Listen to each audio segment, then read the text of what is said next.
let me start with the free thing. I've got 3 magazines, the latest 2 issues of Reason over here, which you may help yourself to at no charge. The books have a slight charge attached to them, but you get them autographs, so that gives them extra value. Collector's items. Anybody have questions? Should I? Is it okay if I? Where's the MC? That would be me. But Oh, yeah. you did it great. I select. Okay. You sir. There's been quite a bit recently in the media about the benefits of DMT and its benefit to the increasing awareness and consciousness among people.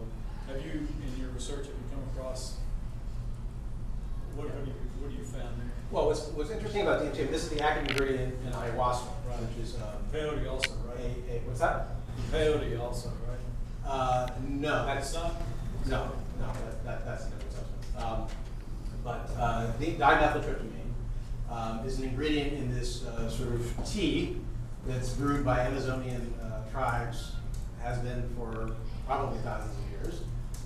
And it's actually an amazing thing that they ever came up with it because it's a combination of 2 plants, one of which contributes to DMT. DMT is usually not orally active.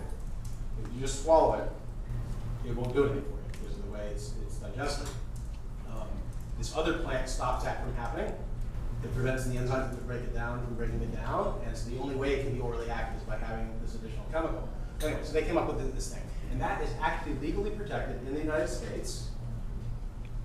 If you are a member of a religious group that uses this, ayahuasca as a sacrament, you are legally allowed to use it. This case, this is under statute actually. It's not under the First Amendment anymore because the Supreme Court sort of narrowed the protection for religious freedom vis-a-vis drug use and other kinds of illegal activity. But Congress responded to that. It's an amazing thing. Congress responded to this almost unanimously by passing a law, the Religious Freedom Restoration Act, which said we didn't like that Supreme Court decision. We want a broader protection for religious freedom, even when what people are doing in the exercise of their religion violates the law. And so under that law, this group in New Mexico that had adapted these South American rights won that case, and they won protection. Now, you would think that basically any group now that was a legitimate religious group would get that same kind of protection for ayahuasca. The Native American Church has long gotten statutory protection for peyote. That's even before the Religious Freedom Restoration Act. So that's a good question. So why should it be legal only if you have the right reasons for using it, only if you want to use it for religious purposes? That sort of raises, to my mind, constitutional issues of its own because you're giving special privileges to people based on their religion, right? I mean, I'd rather have some people be free to use it without, going to prison. It's better they not go to prison. I'm not saying they should go to prison, but the fact that they're willing to make this special exception is in some ways troubling. And basically saying we're going to decide if you have a good enough reason, and if you come to this as a matter of religious faith, we'll accept that. If not, you're out of luck. Nobody has ever been able to win an exception for marijuana because the government's always suspicious, even if you're like a certified Rastafarian. They don't want to open the floodgates because that's, like I said before, this is by far the most popular illegal drug, and they don't want to be given. Of course, this may be happening on its own anyway, but in other ways. But they, historically, the government has not wanted to give marijuana any kind of legal protection in terms of religious use. Because everyone would claim, and in fact, a lot of people have claimed, it's a matter of my religion. My religion requires me to smoke pot, and even though there are people who are very sincerely motivated who really do believe that marijuana is their sacrament. So that is completely inconsistent. There's no principle that explains it. It's simply that they don't like pot, because basically the pot is more popular. And ayahuasca is okay because it's sort of a grueling experience to take it. You vomit, you have these visions that may not be so pleasant. That's okay, right? It's like a peyote, same thing, right? It's a grueling kind of experience. It's never going to be very popular. And so the fact that it's not popular helps in that sense. Why do you think drugs have the reputation they do when the facts don't support? Well, I think a lot of it has to do with a lack of familiarity, basically. These sort of wild charges about what drugs do are always more believable when they're not your drugs, when they're somebody else's drugs. In particular, if the drug is used by foreigners, or people of a different color, people of a different class. right? And this has been the history of drug policy in America, that originally these laws were very clearly, this is not at all subtext, this is text, very clearly motivated by racism. Look at what people were saying around the time that the states and then the federal government were getting marijuana. What were they saying about the impact of marijuana on blacks and Mexicans and why this was terrifying? And it's actually very interesting if you look at, there was a use for cannabis in patent medicines in the 19th century, and white middle class people used cannabis as an oral preparation. When marijuana came along, they didn't even realize this was the same thing, because it was this weird plant that Mexicans were smoking. And they honestly didn't know what it was, and if you look at the transcripts from when Congress was voting to ban marijuana, literally, congressional leaders, not even like minor congressmen, I think it was, if I'm not mistaken, it was the House Majority Leader, the Majority Whip, was saying, what the hell is this? What is it we're banning? He's about to vote to ban it, and he's saying, what is this? And somebody else says, I think it's some kind of narcotic. It's bad news, right? So another people acting out of complete ignorance. And if you don't really know what you're talking about, it's much easier to believe other people's stories. And that really is the fundamental thing. If you ask why have attitudes toward marijuana changed so dramatically, to the point where, according to some polls, a majority of Americans now favor legalizing marijuana, I think the main factor behind that is rate of familiarity with it, right? Because if you look at polls on marijuana use, this is the norm among people born after World War II. Most have tried marijuana. It's not, so it can't be dismissed as something that all this, those outgroups consider that's their drug. This is our drug. And so even people who didn't use it themselves are likely to know people who did and who turned out okay, right? So it's very difficult to bullshit people once they've had that kind of personal experience. And honestly, it's just a matter of time. The older generation, people born during before World War II were quite unlikely to use marijuana. People born afterward, more likely than not. So once the older people die, you're going to see, increasing majority support for marijuana legalization. The other drugs are going to be harder to tackle, precisely because they're less familiar, and people are more inclined to accept these horror stories. Yeah. My question is, the millions of people you said who tried meth and the millions who tried heroin, wouldn't you agree there's probably a big overlap? Between meth and heroin, not necessarily. No. I mean the people. In other words, if you have 50 million people who have tried methamphetamines, 15 million who tried heroin, what I'm saying is there is an overlap. Well, yes, I mean, there are data on that. I mean, you can look at their data on, which of these drug users are multi-drug users, and I think it is certainly true that people who use one illegal drug are substantially more likely to use another illegal drug than people who've never used another drug. That's clearly true. In fact, that's what they say, they warn you about marijuana is that it's a gateway drug. It's, it may not be so bad by itself, but it's going to lead to these more dangerous drugs. And the way they do that is by looking at the probability that somebody who's tried marijuana will go on to use cocaine or heroin versus the probability somebody who's never used marijuana will do that. And it is indeed higher, but it doesn't mean that marijuana somehow turns them into heroin users. It is more than likely a kind of self-selection is at work here, that the kind of people who like smoking pot are also more likely to like some of these other things. If they're willing to break the law, to try marijuana, they're probably also willing to break the law to try these other. There are various reasons why that sample of people who are using this illegal drug are going to be different from the general population. Although increasingly with marijuana, it's going to be less and less the case, right? I mean, as that becomes a majority, at least rite of passage, if not, a current habit. The people who are marijuana users or who have used marijuana will be much less different from people who haven't than used to. Do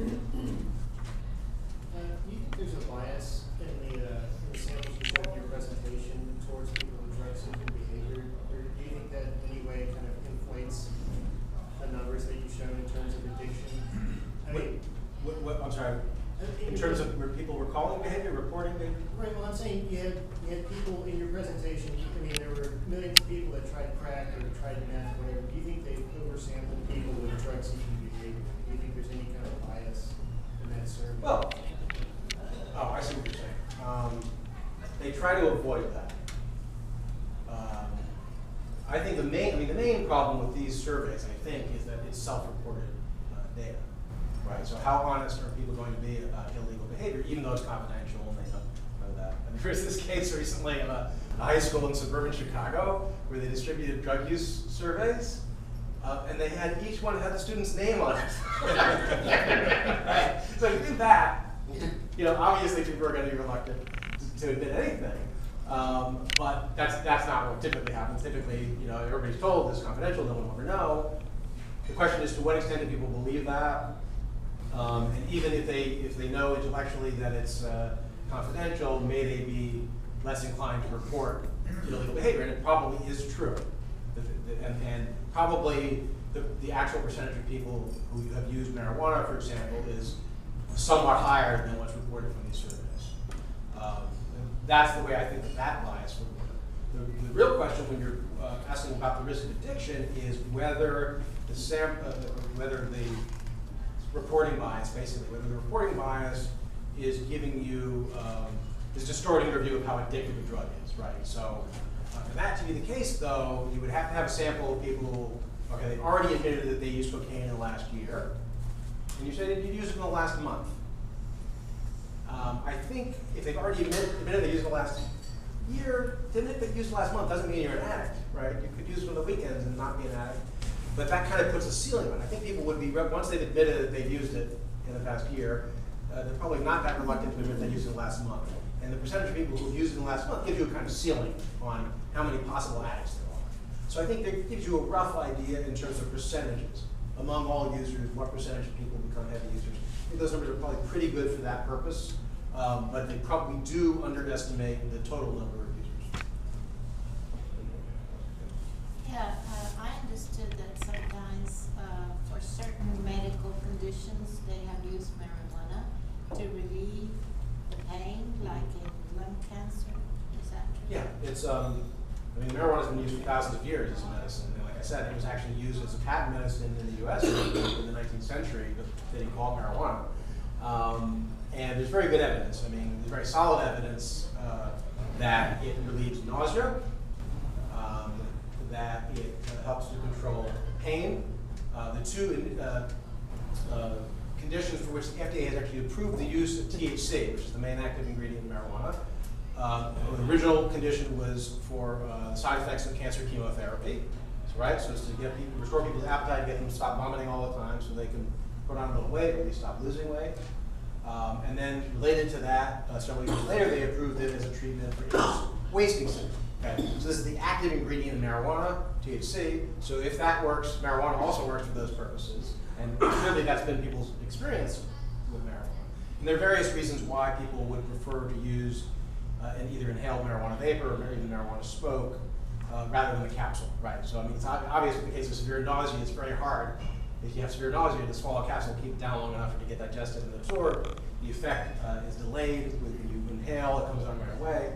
The dosage is much easier to control. You take as much as you want, and you feel the effect instantly. You can stop when you've had enough. Whereas if you swallow something and it comes on in a half hour, an hour, it may be way stronger than you wanted, or it may be weaker than you wanted, and you don't know for.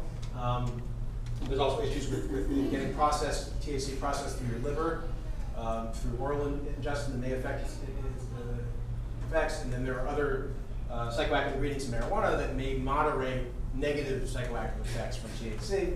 So various reasons why people continue to use marijuana, even though you can get synthetic THC prescribed by a doctor.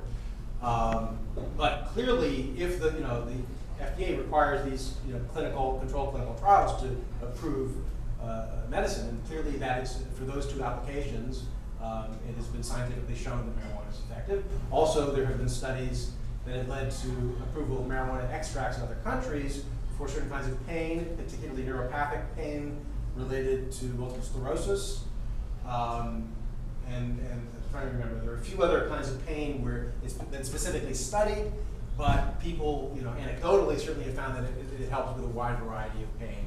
and that's probably the most common medical use is probably to relieve pain of various kinds. Yes, there's very good evidence of that, and that's what's behind these laws. And there, I think it's correct me if I'm wrong, in 19 states now. We have 20 yet? Who have legalized medical marijuana based on that kind of evidence.